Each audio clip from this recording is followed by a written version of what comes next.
This is KGW News at Sunrise. I don't want to ever scare people, but also reality is there are women dying at just awful numbers.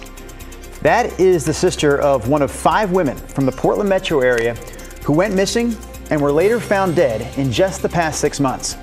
Coming up, we'll hear from investigators who say they haven't made any connections between these cases so far, but they're also not ruling anything out. And right now there are level 1 and 2 evacuation orders in place in the Beaver Creek area of Clackamas County. We'll have the latest on the brush fire there coming up. Also this morning on the Sunrise Show, we are celebrating the fact that today happens to be, ready for it? National Donut Day. Woohoo! There are so many great spots around the area that serve up a delicious donut, and this is certainly one of them. This is Joe's Donuts out in Sandy. Chris McGinnis, have you ever stopped at Joe's Donuts on your way up to Mount Hood? We certainly have. In the gateway of Mount Hood, we have stopped in and picked up a half a dozen for the family. So Eric Patterson is behind the camera there this morning. We're going to check back in with him later. It is National Donut Day on a Friday where I can't believe this. Rod Hill took the day off. He's missing donuts. I know. Rod, we're going to have donuts. What are we doing? On the show today. Rod's loss is Chris's gain. Chris is in for Rod. What do you got? I'm waiting for my donut. It's going to take a little bit, Chris. Can you please give us the forecast first? All right, let's go ahead and give it. Maybe this will earn it. What a sunrise out there. Look at this. This is pretty. From our Wells Fargo sky camera, you can see the silhouette there of sunrise on the horizon. There's the tippy top of Mount Adams there, Mount St. Helens there. It is crisp to start the morning. We'll take you to the Oregon coast. Not much in the way of cloud cover right now from Lincoln City. The Chinook Winds Casino Resort camera shows clear skies. 47 right now in Vancouver. Sherwood 43, 42 in Hillsborough. As we slip south into the Willamette Valley, Corvallis at 41, Sherwood also at 41, and Estacada at 40. So there are some cool pockets out there this morning. Not sure why we're doubling up on the temperature map, but we'll give you the statewide view. Chilly right now. Newport at 37 and Sun River at 34. All right, here's for the plan for our Friday. Lots of sunshine, like 15 and a half hours of sunshine in the forecast with sunset inching towards 9 o'clock. By the way, in case you're wondering when that happens, June 13th, our first 9 p.m. or later sunset. 76 this afternoon, guys. Okay, thank you so much, Chris. Clackamas County has issued a level 2 evacuation order for some homes near a fire in the Beaver Creek area. Our Devin Haskins joins us live from the newsroom with the very latest on this fire and others burning in Oregon. Good morning, Devin. Yeah, good morning, Christine. It's a relatively small fire. Last report, Clackamas Fire said about 30 acres in size. Fire crews from Clackamas, Colton, and the Oregon Department of Forestry helped respond to this fire. Fire was spotted burning near the intersection of Upper and Lower Highland Roads. That's in the Beaver Creek area, just south and to the east of Beaver Creek. Although small, it was enough for the sheriff's office to issue evacuation level orders to homeowners living nearby. Homes within a quarter mile of the fire are on a level 2 evacuation order, meaning they need to have everything packed up and ready to leave just in case the fire spreads quickly.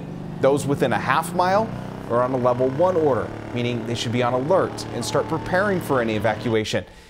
This fire is one of 14 fires listed on the state's wildfire map that is burning throughout Oregon. And as of the last update that was provided about 9 o'clock last night from Clackamas County's Twitter account, it said that fire crews were working to contain it. We don't have updated containment numbers this morning, but Clackamas Fire said, don't worry, the fire was not growing at that time. Drew? All right, Devin Haskins reporting live for us this morning from the newsroom. Our newsroom is also working to get an update this morning on the search for multiple wanted suspects in northeast Portland. Police say the search started before 9 o'clock last night after these suspects ran from a car near the intersection of Northeast Rodney and Shaver. People living in that area were asked to shelter in place and lock their doors. Again, that was last night. Since then, police have cleared that scene, although they still haven't told us why they were after those suspects. We'll pass that along as soon as we find out. The family of a Portland man found shot to death in Washington is suing the Lewis County Sheriff's Office, saying investigators there sabotaged the investigation. Last August, Aaron Christensen and his dog were shot on a hike near Walloped Lake. That's about 5 miles north of Mount Adams. Initially, his family was told he died from a heart attack, but 2 months later, investigators ruled his death a homicide. Detectives later identified the 20-year-old shooter who claims he shot Christensen because he thought he was a wild animal. Prosecutors decided not to pursue felony charges, citing a lack of evidence. Now, Christensen's family says a necropsy done on his dog did not match the initial report from investigators. Their attorney claims the sheriff's office mishandled the dog's body to sabotage the investigation.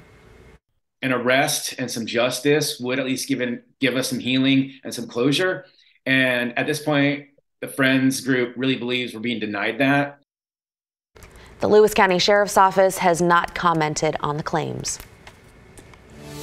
Human remains discovered in rural Clackamas County have been identified as a Portland woman who vanished back in late March. 22-year-old Ashley Rial is one of 5 women in the area to first disappear and then turn up dead, all here in the last 6 months. KGW's Mike Benner checked in with investigators about the possibility of the cases being connected.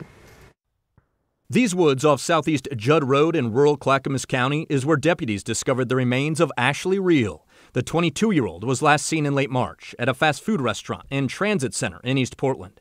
These photos of Rial are some of the last before she turned up dead in that heavily wooded area. It's just so heartbreaking, and it's really hard to, I don't know, put into words, I guess, just how heartbreaking it is. You know, no matter the circumstances, that's somebody's baby. Robin Speaks did not know Rial, but she's following her case closely because, like Rial, Robin's sister, Joanna Speaks, vanished in late March and turned up dead in early April in a rural area of Clark County. We've gotten through the celebration of life, and we were able to, come together for that, which was really awesome. But now it's kind of like hitting us more that it's real, and now we keep seeing on the news all these new girls. All these new girls, 5 in total. We've told you about Speaks and Rial, but then there's Bridget Webster, whose body was found in late April in northwest Polk County. About that same time, authorities discovered the body of Charity Perry in Ainsworth State Park. Perry had been missing since early March. And then there's Kristen Smith, who vanished in December of last year. The 22-year-old's body was found 2 months later at Southeast Deerdorf Road and Flavel in Portland. With each one, we've, as a family, we've talked about it, we've shared it, we've looked at the details, we've talked to the detectives to see if there are any similarities. We, too, reached out to detectives with all of the agencies investigating these disappearances and deaths. The Polk and Clackamas County Sheriff's offices got back to us, and they're both talking to partner agencies to see if their respective cases are at all connected to any others. I don't want to ever scare people, but also reality is there are women dying at just awful numbers. While it's unclear if any of these cases will turn out to be connected, Robin Speaks says one thing is very clear. Women need to pay attention, and they need to know that there are dangers, and they're clearly taking the lives of people that we love. I'm Mike Benner for KGW News. Okay, before we get to our Chris McGinnis, a few weather stories to share with you. First, take a look at this. Oh my goodness, I can't even imagine. It is the result of flash flooding in parts of western Texas. Forecasters say some areas saw 5 inches of rain in just a matter of hours. All right, let's talk about Florida for a minute, because Florida also expecting a lot of rain today from a tropical depression in the Gulf of Mexico.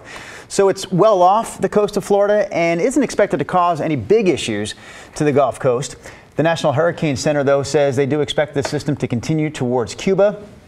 There's a slim chance that this storm will develop into a tropical storm before it loses its strength coming up tomorrow. So that's happening obviously in other parts of the country. Right here, a lot quieter.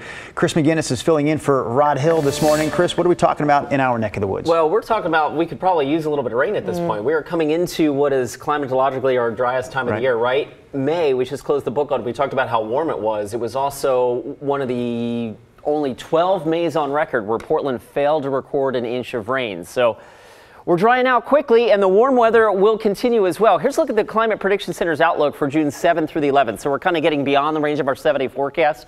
And you can see the northwest here in these orangish shadings indicating fairly high probability that the above average temperatures are going to continue through that time frame. It doesn't necessarily say we're overwhelmingly hot, but there may be 1 or 2 hot days in our 7-day forecast and beyond. All right, right now, this is just really super pretty. The Wells Fargo sky camera showing the tippy top there of Mount Adams and Mount St. Helens, and you can see the glow of sunrise on the horizon not too far away from that, about 15 minutes, 20 minutes or so.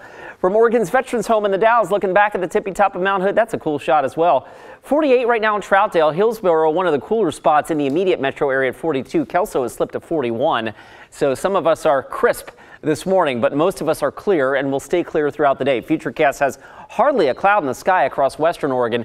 Our modeling is suggesting 1 or 2 sprinkled chances in the central Oregon Cascades and then across far eastern Oregon. Otherwise, we are high and dry for the next couple of days here heading into the first weekend of June. We'll get a little cool front that'll kick up the marine layer, I think, early on Sunday morning, but otherwise not much to talk about in the weekend forecast. But sunshine, 62 in Astoria this afternoon. Breezy through the Columbia River Gorge. The Dalles gets up to about 81. Cascade Lock 75 in Hood River. Central Oregon sunny and warm as well. Sun River gets to about 74. Bend 77 with a good deal of sunshine.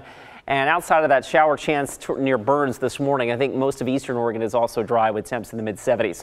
Up and down the I-5 corridor, we start the day cool and crisp, and we finish the day in the low to mid-70s, which is about average, maybe plus or a degree or 2 for this time of the year. We get to 79 on Saturday. We climb the ladder to 80 on Sunday. And then, guys, as I mentioned, there could be 1 or 2 hot days in the forecast. And right now, next week, Tuesday and Wednesday, look like the days where we're pushing into or near 90.